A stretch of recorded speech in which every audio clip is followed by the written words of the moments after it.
My stepdad crossed the line. I finally told my mom, and it changed everything.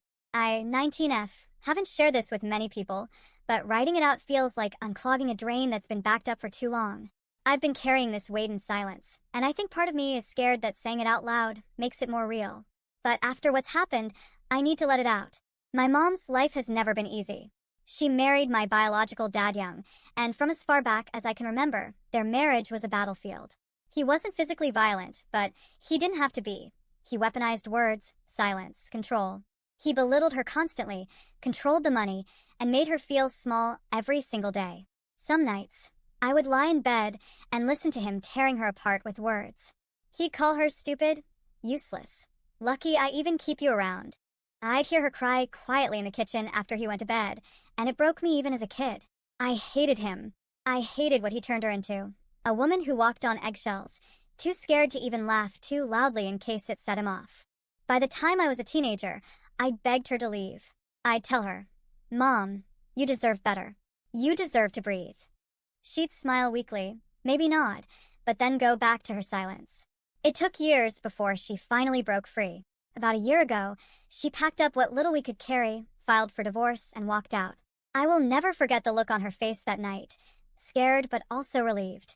Like she was finally exhaling after holding her breath for over a decade. I was so proud of her. I thought, this is the beginning of a new life. We're free now. Not long after the divorce, she met Jeff, 48M. It felt too soon to me, but I didn't say anything. She deserved happiness, and for the first time in years, she was smiling again. Jeff seemed perfect at first. Too perfect. He was the opposite of my dad, in every way. Polite. Supportive. He'd bring flowers for her. He'd tell her she looked beautiful, that she deserved the world. He had a steady job, his own place, and he made her laugh. She lit up around him, and I thought maybe, this was her second chance. Within months, he moved in. And just like that, our world shifted again. At first, I tried to accept it. I told myself, don't be biased just because he's not dad. I gave him a chance. But something about Jeff always unsettled me. It wasn't anything obvious. He wasn't cruel. He didn't yell. But there was this quiet energy, like he was watching too closely. Like the smile he wore never quite reached his eyes. And slowly, the little things started adding up. A couple of months ago, I was in the shower. Steam filled the bathroom. Music played quietly from my phone. It was my safe space, one of the only times I felt relaxed. Suddenly, there was a knock at the door. I shouted, "I'm in here." A few seconds passed. Then, the doorknob started turning.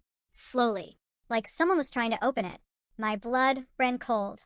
I yelled again, sharper this time. "I'm in here." The knob stopped. Then I heard Jeff's voice on the other side of the door. "Come." Almost casual. "Why is the door locked?" That one question made my skin crawl. I was 19, a grown woman. Why was he questioning me about locking a bathroom door? I brushed it off, telling myself maybe I was paranoid.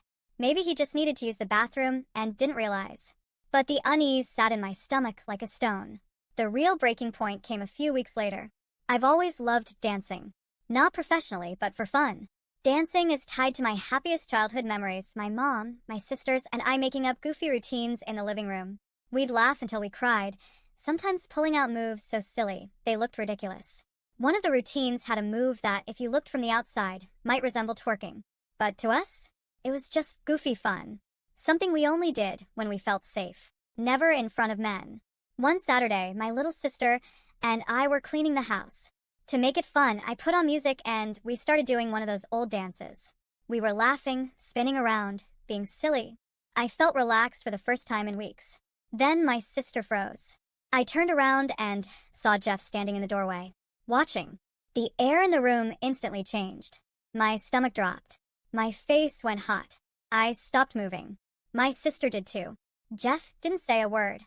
He just stood there, staring, until I awkwardly picked up a rag and started cleaning again. That night, I told myself, "You're overthinking." Maybe it was nothing. But the next day, Jeff asked to talk to me privately.